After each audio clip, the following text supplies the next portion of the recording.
Good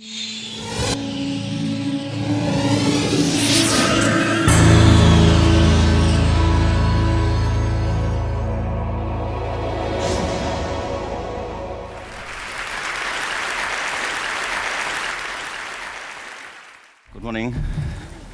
How are you? It's been great, hasn't it? I've been blown away by the whole thing. In fact, I'm leaving.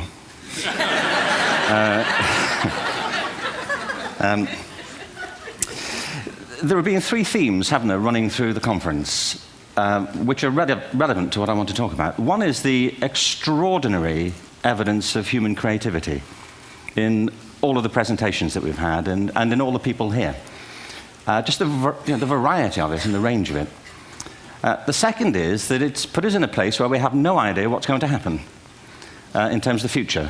No idea how this may play out. I have an interest in education. Actually, what I find is everybody has an interest in education. Don't you? I find this very interesting. If you're at a dinner party and you say you work in education, actually, you're not often at dinner parties, frankly, if you work in education. You're not asked, you know, and you're never asked back, curiously. That's I think that strikes me. But if you are, and you say to somebody, they say, what do you do? And you say, you work in education, you can see the blood run from their face. They think, oh my God, you know, why me?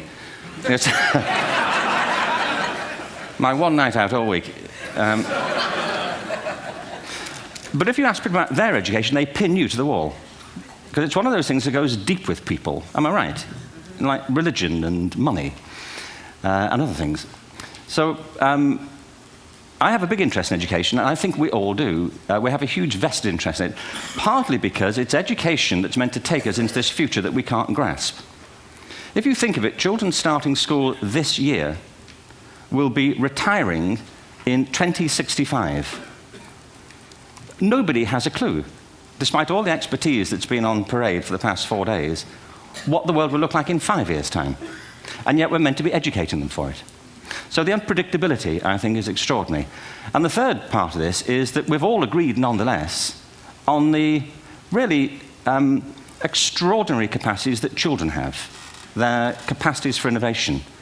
I mean, Serena last night was a marvel, wasn't she? Just seeing what she could do. And she's exceptional, but I think she's not, so to speak, exceptional in the whole of childhood. What you have there is a person of extraordinary dedication who found a talent. And my contention is all kids have tremendous talents, and we squander them pretty ruthlessly. So I want to talk about education, and I want to talk about creativity. My contention is that creativity now is as important in education as literacy, and we should treat it with the same status. Thank you.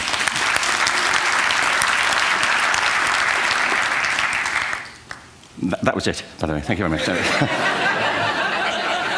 So, 15 minutes left.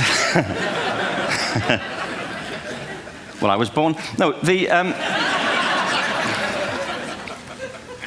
I had a great story recently, I love telling it, of a little girl who was in a drawing lesson. She was 6, and she was at the back drawing, and the teacher said this little girl hardly ever paid attention. And in this drawing lesson, she did. And the teacher was fascinated. She went over to her and she said, "What are you drawing?" And the girl said, "I'm drawing a picture of God."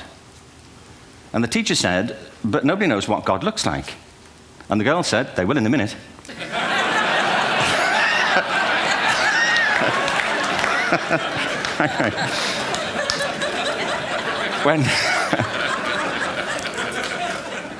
When my son was 4 in England, actually he was 4 everywhere, to be honest. I mean, if we're being strict about it, wherever he went, he was 4 that year. But he was in the Nativity play. Do you remember the story? No, it was big. It was a big story. Mel Gibson did the sequel. You may have seen it. I don't know. It was Nativity 2. But James got the part of Joseph, which we were thrilled about. We consider this to be one of the lead parts. We had the place crammed full of agents and T-shirts, you know. James Robinson is Joseph. He didn't have to speak, but do you know the bit where the 3 kings come in?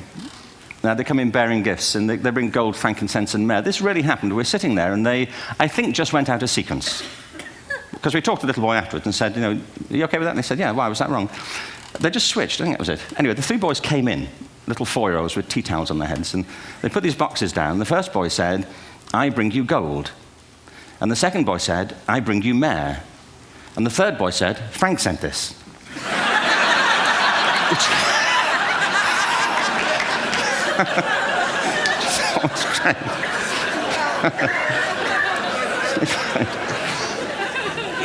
What these things have in common is that kids will take a chance.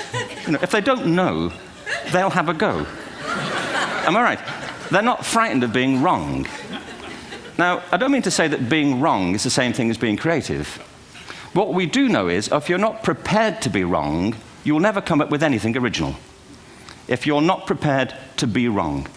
And by the time they get to be adults, most kids have lost that capacity. They have become frightened of being wrong. And we run our companies this, by the way. We stigmatize mistakes. And we're now running national education systems where mistakes are the worst thing you can make. And the result is that we are educating people out of their creative capacities. Picasso once said this. He said that all children are born artists. The problem is to remain an artist as we grow up. I believe this passionately, that we don't grow into creativity, we grow out of it. Or rather, we get educated out of it. So why is this?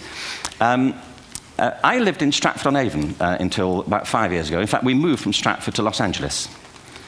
So you can imagine what a seamless transition this was from LA. Actually, we lived in a place called Snitterfield, just outside Stratford, which is where Shakespeare's father was born. Are you struck by a new thought? I was. You don't think of Shakespeare having a father, do you? Do you? Because you don't think of Shakespeare being a child. Do you? Shakespeare being 7. I never thought of it. I mean, he was 7 at some point. He was in somebody's English class, wasn't he? Do you understand? Really? How annoying would that be?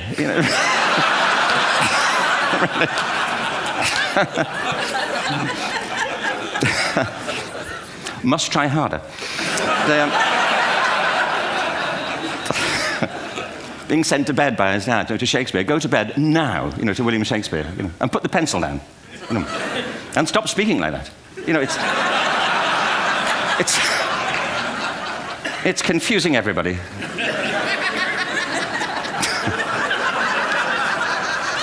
Anyway, we moved from Stratford to Los Angeles, and I just want to say a word about the transition. Actually, my son didn't want to come. I've got 2 kids. He's 21 now, and my daughter's 16. He didn't want to come to Los Angeles. He loved it, but he had a girlfriend in England. This was the love of his life, Sarah. He'd known her for a month.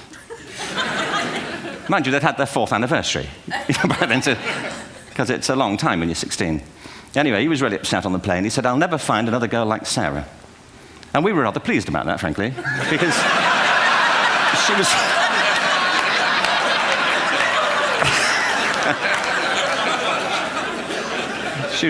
she was the main reason we were leaving the country.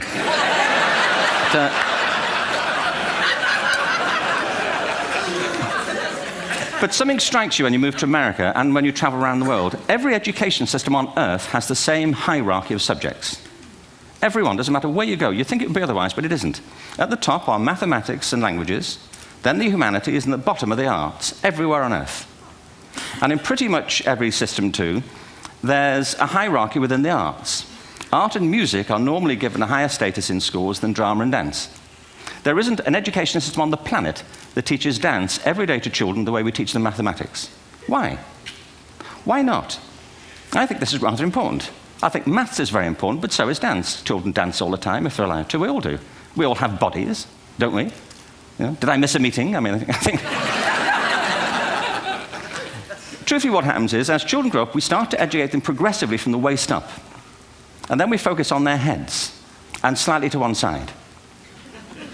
If you were to visit education as an alien and say, what's it for, public education, I think you'd have to conclude, if you look at the output, who really succeeds by this? Who does everything they should?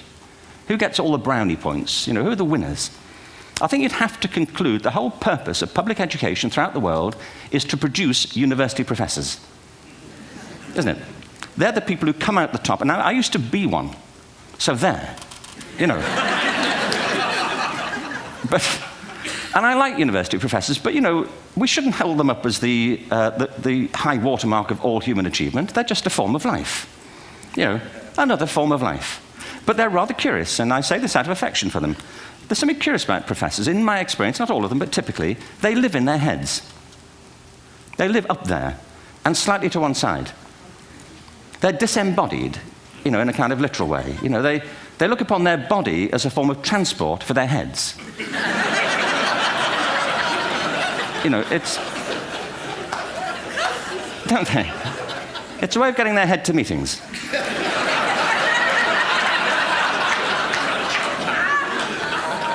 If you want real evidence of out-of-body experiences, by the way, get yourself along to a residential conference for senior academics and pop into the discotheque on the final night. And there you will see it. Grown men and women writhing uncontrollably off the beat. Waiting to end so they can go home and write a paper about it. Now, our education system is predicated on the idea of academic ability. And there's a reason. The whole system was invented around the world. There were no public systems of education really before the 19th century. They all came into being to meet the needs of industrialism.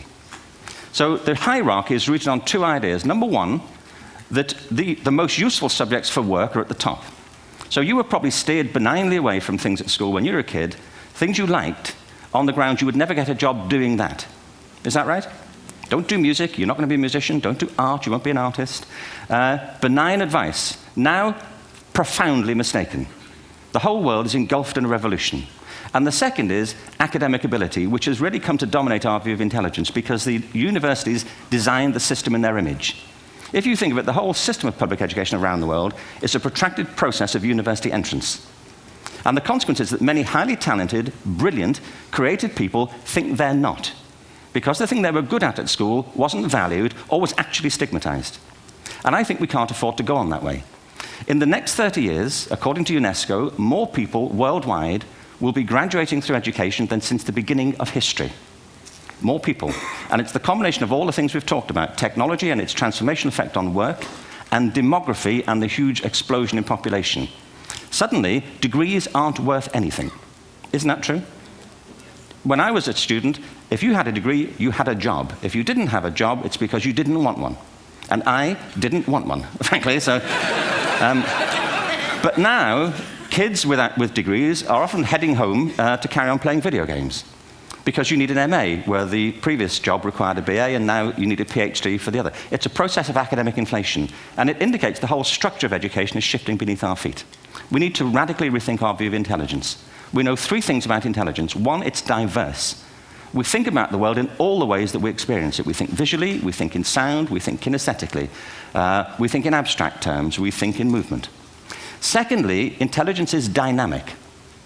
If you look at the interactions of a human brain, as we heard yesterday from a number of presentations, intelligence is wonderfully interactive. The brain isn't divided into compartments. In fact, creativity, which I define as the process of having original ideas that have value, more often than not, comes about through the interaction of different disciplinary ways of seeing things. The brain is intentionally, by the way, there's a shaft of nerves that joins the two halves of the brain called the corpus callosum. It's thicker in women. Following on from Helen yesterday, I think this is probably why women are better at multitasking. Because you are, aren't you? There's a raft of research, but I know it from my personal life. If my wife is cooking a meal at home, which is not often, thankfully, but, you know, if she's doing... No, she's good at some things. But if she's cooking, you know, she's dealing with people on the phone, she's talking to the kids, she's painting the ceiling, you know, she's doing open heart surgery over here. If I'm cooking, the door is shut, the kids are out, the phone's on the hook. If she comes in, I get annoyed. I say, Terry, please, I'm trying to fry an egg in here. You know, really.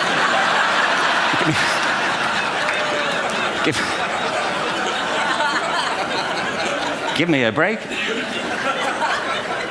Actually, there was, do you know that old philosophical thing? If a tree falls in a forest and nobody hears it, did it happen? Remember that old chestnut? I saw a great T-shirt, really, recently, which said, if a man speaks his mind in a forest and no woman hears him, is he still wrong?